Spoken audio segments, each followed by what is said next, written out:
श्री शिवाय नमस्तुभ्यम दोस्तों। 20 जून 2025 आषाढ़ शुक्रवार, नवमी तिथि के दिन पीपल के पत्ते पर राम लिखकर कर लेना ये उपाय होगी। हर मनोकामना पूरी मिलेगी, सभी दोषों से मुक्ति, इतना धन आएगा कि संभाले नहीं संभलेगा।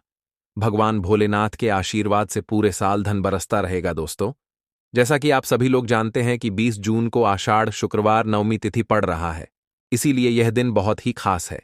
क्योंकि देखिए दोस्तों, गुरुजी ने कहा है कि जब भी आषाढ़ शुक्रवार नवमी तिथि पड़े तो आपको सिर्फ और सिर्फ पीपल के पत्ते वाला उपाय करना चाहिए। यह उपाय इतना खास है कि अगर आपने सही मुहूर्त पर सही क्रिया अनुसार पीपल के पत्ते वाला उपाय कर लिया, जो प्राचीन काल के समय का महाउपाय है, तो मान के चलिए दोस्तों, भगवान भोलेनाथ जी के आशीर्वाद से आपके जीवन का कितना ही बड़ा दुख हो, उससे आपको मुक्ति मिल जाएगी। आपकी कोई भी मनोकामना हो, मान लीजिए आप नौकरी की तैयारी कर रहे थे, आपकी नौकरी लग जाएगी। आपका बंद पड़ा व्यापार चल पड़ेगा। जिस बीमारी से आप बहुत दिनों से परेशान थे, उस बीमारी से आपको मुक्ति मिल जाएगी। आपके जीवन में धन आना शुरू हो जाएगा। आपके जीवन में धन आने के सारे रास्ते खुल जाएंगे और मान के चलिए दोस्तों, फिर आपको किसी भी प्रकार की परेशानी का सामना नहीं करना पड़ेगा। इसीलिए दोस्तों, इस दिन आप लोगों को इस वाले उपाय को जरूर कर लेना है। भले ही आपने पूरे साल भर इस उपाय को ना किया हो, पर अगर आपने इस आषाढ़ शुक्रवार नवमी तिथि के दिन अगर इस वाले उपाय को कर लिया, तो आपको इस उपाय को करने का वह फल मिलेगा जिसकी आपने कभी कल्पना भी नहीं करी होगी। इसीलिए आप लोग इस पीपल के पत्ते वाले उपाय को एक बार जरूर कर लेना, ताकि आप लोगों के हाथ से यह मौका ना जा सके और आपको इस उपाय को करने का फल मिल सके। दोस्तों, यह उपाय पंडित जी ने अपनी अभी की ही शिव महापुराण की कथा में बताया है, जो इस उपाय को आज हम आपको बहुत अच्छे से समझाने वाले हैं। इस वीडियो को देखने के बाद इस उपाय को समझने के लिए आपको कोई और वीडियो को देखने की जरूरत नहीं पड़ेगी। तो चलिए दोस्तों, उपाय को शुरू करते हैं। उससे पहले हे भगवान भोलेनाथ, आपके इस वीडियो को जो भी लाइक और चैनल को सब्सक्राइब करें, उसके जीवन में कभी दुख दर्द मत आने देना। साथ ही साथ कमेंट बॉक्स में 5 ओम नमः शिवाय जरूर लिखे, ताकि भगवान भोलेनाथ जी की कृपा आप सभी को प्राप्त हो सके। इसी के साथ में आप सभी को बता दूं कि आप लोग वीडियो को पूरा नहीं देखते हो, काट काट कर देखते हो और गलत गलत उपाय को कर लेते हो। तो आपसे निवेदन है कि वीडियो को पूरा जरूर देखें। देखिए दोस्तों, ये आषाढ़ शुक्रवार नवमी तिथि का दिन यह इतना खास होता है, इतना महत्वपूर्ण होता है। देखा गया है कभी कभी बड़े बड़े पूजा पाठ अनुष्ठान से जो मनोकामना पूर्ण नहीं होते, वह आषाढ़ शुक्रवार नवमी तिथि के दिन एक छोटे से उपाय करने से ही आपकी मनोकामना पूर्ण हो जाती है। और बहुत सारे लोगों ने इस उपाय को किया भी है और उनको इस उपाय को करने का फल भी जरूर मिला है। अगर आप लोग भी इस उपाय को करना चाहते हैं, तो आप इस उपाय को पहले अच्छे से समझ लेना, सुन लेना, उसके बाद करना। आपको इस उपाय का फल जरूर मिलेगा। और इस उपाय को कर लेने से आपके घर में चाहे किसी भी प्रकार की दुख और समस्या क्यों ना चल रही हो, आपको उसका कारण भी नहीं पता है कि भाई यह समस्या किस कारण से चल रही है। उसका कुछ भी कारण हो सकता है, जैसे पितृदोष हो सकता है या किसी भी तरह का मंगल दोष भी हो सकता है। तो इस दिन आप लोगों को यह वाला उपाय कर लेना है। यह एक ऐसा उपाय है जिस उपाय को अगर किसी विशेष दिन पर किया जाए, तो भाई उस विशेष दिन का जो है वह तो हमें मिलता ही मिलता है। पर हमने उस दिन पर इस पीपल के पत्ते वाले उपाय को किया है, तो हमें उससे भी बड़ा फल मिलता है और फल बहुत जल्दी मिलता है, क्योंकि आप इस उपाय को बहुत ही बड़े और विशेष दिन पर कर रहे हो। तो चलिए अब उपाय के बारे में बात करते हैं, लेकिन उससे पहले आप लोगों को यह जानना आवश्यक है कि आखिर यह उपाय किस समय करना है, किसको करना है और कैसे करना है। तो चलिए हम आगे आपको वीडियो में एक एक करके बता देते हैं। तो दोस्तों, इस पीपल के पत्ते वाले उपाय को हमें इस आषाढ़ शुक्रवार नवमी तिथि के दिन कैसे करना है, किसको करना है, किस समय करना है और कहां पर करना है, यह सारे सवालों के जवाब आपको इस वीडियो में मिल जाएंगे। और जो यह वीडियो देखेगा भाई, उसको पीपल के पत्ते वाला उपाय जरूर करना चाहिए, क्योंकि इस दिन शत्रुओं और किसी भी दोष, किसी भी बीमारी से मुक्ति पाने के लिए पीपल के पत्ते का बहुत ही बड़ा और विशेष महत्व होता है। और जब बात आ जाए पीपल के पत्ते की, तो यह सोने पर सुहागा वाली बात हो जाती है। और यह एक बहुत ही बड़ा उपाय हो जाता है। अब दोस्तों, इस पीपल के पत्ते वाले उपाय को आखिर करना किसको है? सबसे पहले हम लोग वह बात जान लेते हैं। तो देखो, घर की जो बड़ी माताएं बहनें होती हैं, उन माताओं बहनों में से कोई भी एक बड़ी माता बहन इस वाले उपाय को कर सकती है। और दोस्तों, अगर आप चाहे तो अपने घर में से सभी सदस्यों को भी इस उपाय को करवा सकते हैं। अगर किसी व्यक्ति की खुद की कोई मनोकामना है, खुद की कोई दुख और परेशानी है जो कि वह अपने लिए ही करना चाहता है, इस वाले उपाय को तो वह खुद अपने लिए भी कर सकता है। बाकी अगर कोई घर में से ऐसा है जो कि अपने पूरे घर परिवार की सुख और शांति के लिए यह वाला उपाय करना चाहता है, तो भाई वह भी कर सकता है। उसमें भी कोई दिक्कत वाली बात नहीं है। कहने का मतलब यह है कि इस उपाय को हर एक सदस्य भी कर सकता है और पूरे घर परिवार के सदस्य के लिए घर की बड़ी माताओं बहनों में से कोई एक माता बहन भी कर सकती है। माताएं बहनें अगर घर में उपस्थित ना हो या वह यह वाला उपाय ना कर पा रही हो, तो फिर घर का कोई बड़ा सदस्य भी इस पीपल के पत्ते वाले उपाय को कर सकता है, चाहे फिर वह पुरुष ही क्यों ना हो। उसमें कोई भी दिक्कत वाली बात नहीं है। अब दोस्तों, पीपल के पत्ते वाले उपाय को हमें करना कहां पर है? देखो, इस उपाय को हमें मंदिर में ही करना है। बहुत सारे लोग प्रश्न करते हैं, हर एक उपाय को करते समय क्या हम इस उपाय को घर पर या मंदिर में कर सकते हैं? देखो, तो इस वाले उपाय को आप मंदिर पर करोगे तो अच्छा रहेगा, घर में नहीं करना है इस वाले उपाय को। उसके बाद में दोस्तों, जो अगला प्रश्न निकल कर आता है वह यह आता है इस उपाय को लेकर कि आखिर इस उपाय को हमें किस समय करना है, सुबह के समय करना है कि शाम के समय करना है? तो देखो, इस वाले उपाय को आप लोग सुबह के समय भी कर सकते हो और शाम के समय प्रदोष काल में भी कर सकते हो। अब अगर आप पूछो कि भाई साहब, सबसे उत्तम समय कौन सा रहेगा इस पीपल के पत्ते वाले उपाय को करने का, तो हम आपसे बस यही कहेंगे कि इस उपाय को आप शाम के समय करेंगे तो ज्यादा बेहतर होगा, क्योंकि आषाढ़ शुक्रवार नवमी तिथि का दिन है और इस दिन प्रदोष काल के बहुत महत्व होता है। बाकी अगर सुबह के समय भी करेंगे तो भी अच्छा होगा, उसमें कोई भी दिक्कत वाली बात नहीं है। तो अब दोस्तों, जो अगली सबसे बड़ी और महत्वपूर्ण बात आती है वह यह आती है कि सुबह अगर हम उपाय को करेंगे तो हमें कितने बजे से लेकर कितने बजे तक के बीच में करना है, और शाम के समय प्रदोष काल में करेंगे तो हमें कितने बजे से लेकर कितने बजे के बीच में करना है। तो देखो, सुबह जितनी जल्दी हो सके आप उपाय को करने की कोशिश करना। बाकी अगर किसी कारणवश लेट भी हो जाओ, थोड़ी देर भी हो जाए तो देखो, सुबह जितनी जल्दी हो सके आप उपाय को करने की कोशिश करना। बाकी अगर किसी कारणवश लेट भी हो जाओ, थोड़ी देर भी हो जाए, तो 10 या 11 बजे तक भी आप उपाय कर लेना, पर 12 बजे से ज्यादा देरी ना हो। ठीक है, इस बात का ध्यान रखना। उसके बाद में दोस्तों, अगर शाम के समय प्रदोष काल की बात करें, प्रदोष काल का जो समय होता है वह शाम के 6 बजे से शुरू हो जाता है। मतलब शाम के 6 बजे से लेकर 7 बजे के बीच का जो समय होता है, ये समय प्रदोष काल का समय होता है। इस उपाय को 7 बजे या 8 बजे के बीच में भी कर सकते हो। मतलब शाम के 6 बजे से रात 8 बजे के बीच में आप कभी भी इस वाले उपाय को कर सकते हो, उसमें कोई भी दिक्कत वाली बात नहीं है। परंतु 20 जून आषाढ़ शुक्रवार नवमी तिथि के दिन कोशिश करना कि समय के अंतर्गत ही कर लो। किसी कारणवश ना कर पाओ तो थोड़ा देरी से भी कर सकते हो। तो चलिए, अब उपाय के बारे में बात करते हैं, लेकिन उससे पहले आप लोगों को यह जानना आवश्यक है कि आखिर यह उपाय किस समय करना है, किसको करना है और कैसे करना है। तो चलिए, हम आगे आपको वीडियो में एक एक करके बता देते हैं।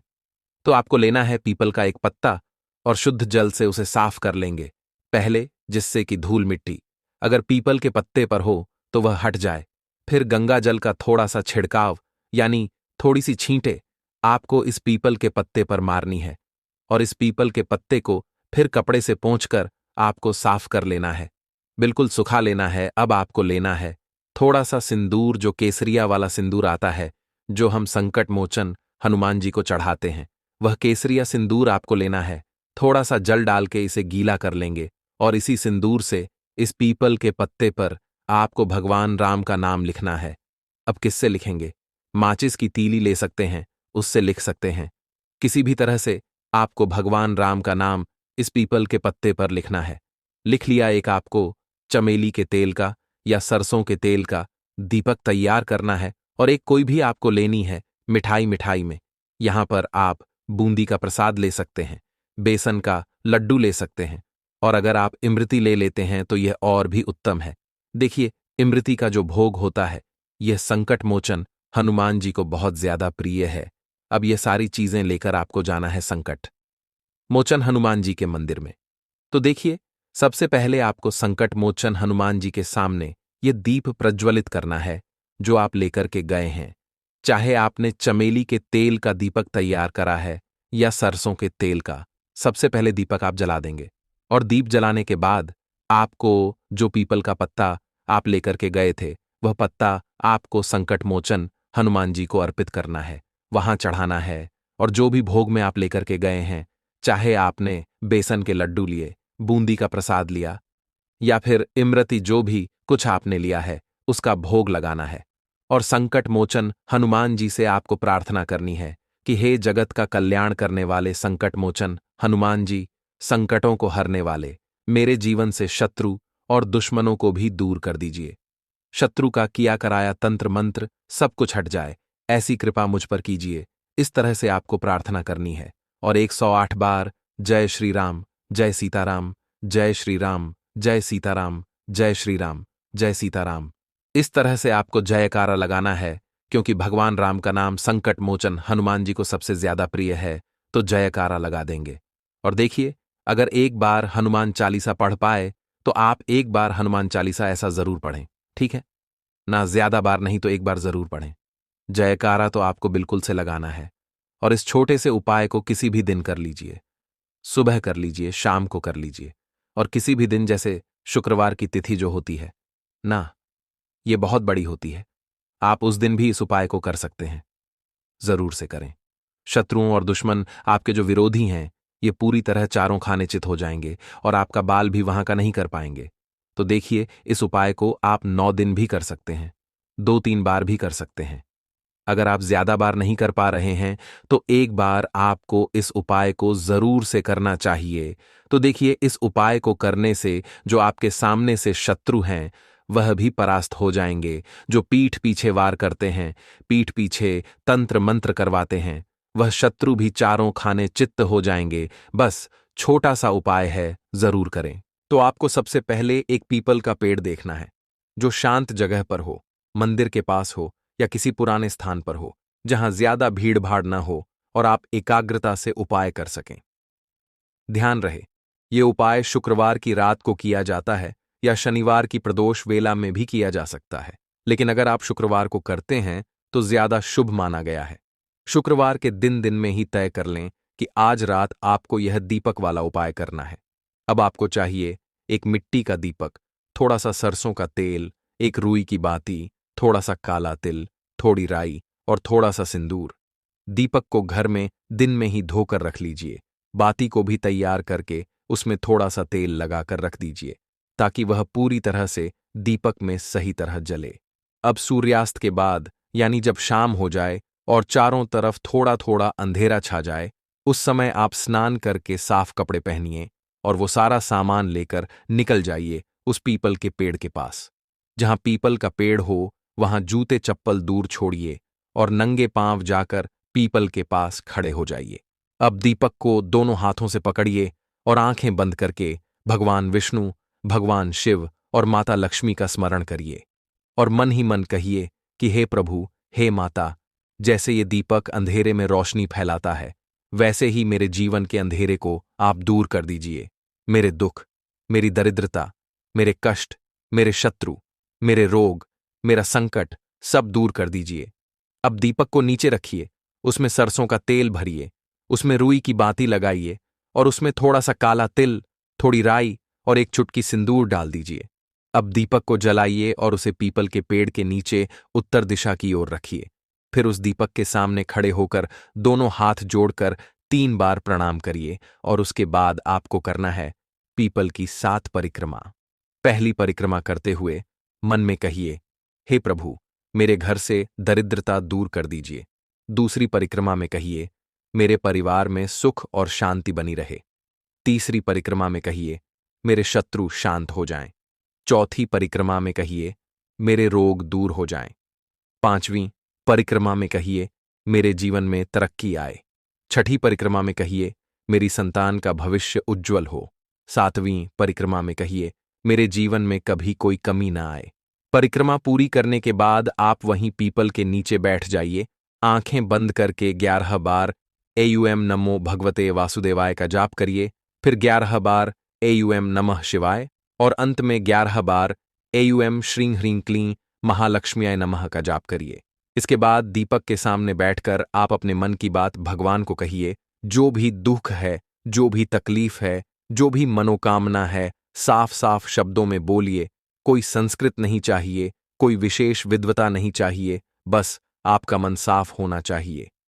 कहिए, प्रभु, मेरे पति का व्यवहार ठीक नहीं है, या मेरे बच्चों की राह भटक रही है, या मेरी दुकान में रोज नुकसान होता है, या मुझे बार बार बुरे सपने आते हैं।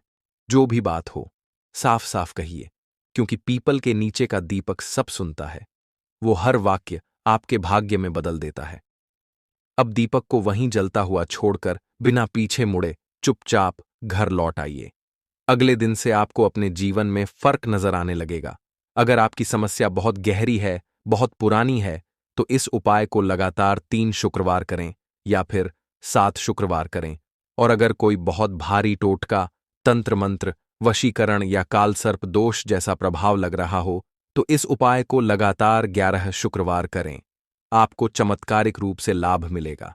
दीपक को हमेशा मिट्टी का रखें, तेल सरसों का हो, बाती घर में बनी हो, और दीपक जलाने से पहले मन पूरी तरह से स्थिर हो।